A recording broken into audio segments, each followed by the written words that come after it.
Welcome back to New Day Northwest. Author and motivational speaker and my friend Kent Grant's new book, Yoga in a Business Suit, takes lessons learned from yoga and applies them directly to business, to our professional life. Here with what we can learn, please welcome author Ken Grant. How are you? Good. So the book, where's the book? I forgot to bring the book out. We'll get a copy of it. I love that it is simple, it is short, it is profound, and I learned something from every word in there. It is a great book. Thank you. So tell me a little bit about what inspired it. So I am taking yoga, although I don't look like a yoga fan, I look more like a yogurt fan. I'm so glad you're doing it. It's good. I mean, you know what? It saves my life every Wednesday night. How about that? I know that because it just brings me back and it refreshes me because, you know, this lifestyle is not an easy one, right?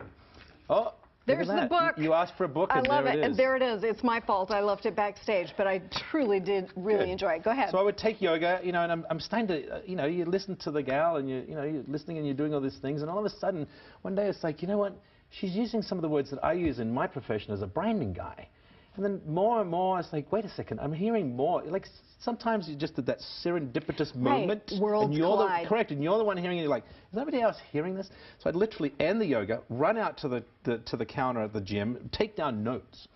At one point, I just had these copious notes. This was originally going to be a blog. And it just kept on growing and growing, and then it was 5 principles, and then 7, and I got to 10. So it's also part of a much bigger book called The A to Z of Brand Rejuvenation, which is what people probably were expecting for me to write. But this became such its own animal that it had to have its own legs and live. I am so glad you did, and I've learned a lot from it. 10 principles in the book, and let's just sample 3 of them so we can talk about them. Principle 1, everything is centered to our core. Right, so you take yoga. Anybody that doesn't even take yoga, I think we understand the principles, right? The principle is everything roots to your core, right? That's how you find that refreshment back out.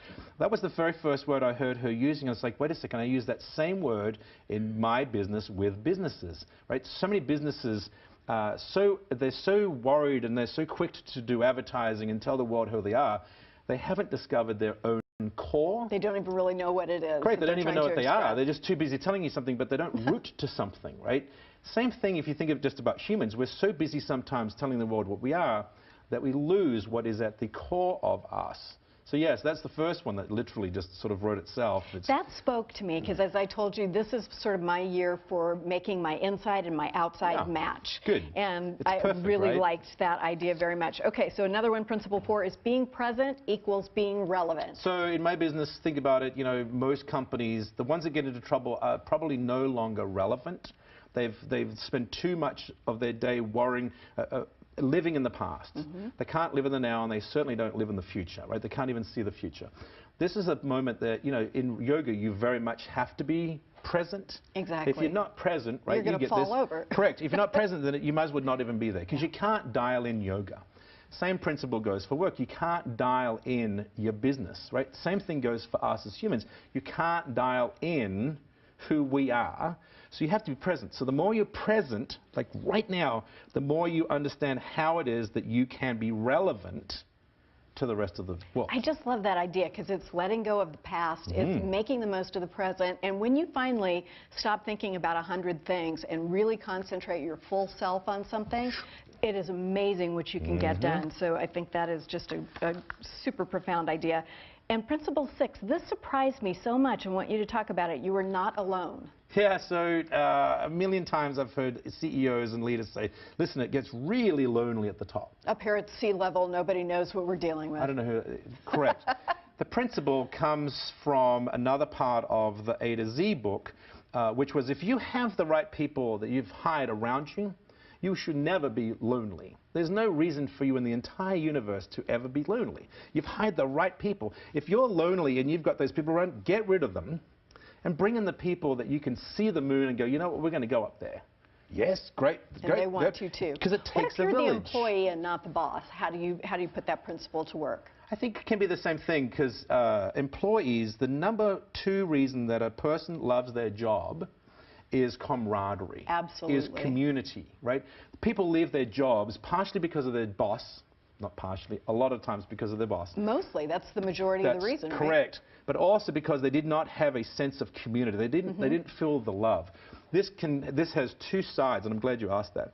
The other side is, as an employee, as an employer, I should never, ever, ever allow any of my employees to feel lonely.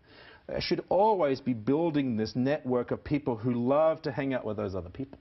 And if you can do that, that person's never lonely. And I can do the same version with me in the C-suite. I'll never be lonely. Because then it all connects. Like, all I have hired then are people that get along with other people. Right. And who are enjoying their individual fulfillment of their potential, which is what, you know, what we want out of work. That's the point. I love this little book, and I love that you didn't write a bunch of filler so that it was a big book and looked like, oh, look at me, I'm a business book. This is like, read me, I am a simple, profound little book, and I really enjoyed this. Good. Thank you, Ken, and I've loved sitting this way for a while. This is rare. Jay, Jill, thank you for the pants that stretch. I want to tell you that right now. We will link you to Ken's website, MotivatedBranding.com, on ours, so you can check out this book and more on branding your business. Thanks very much, my friends. Appreciate it. Namaste. It's always great to see you. Namaste. Stick around. More New Day Northwest is next. Thank you.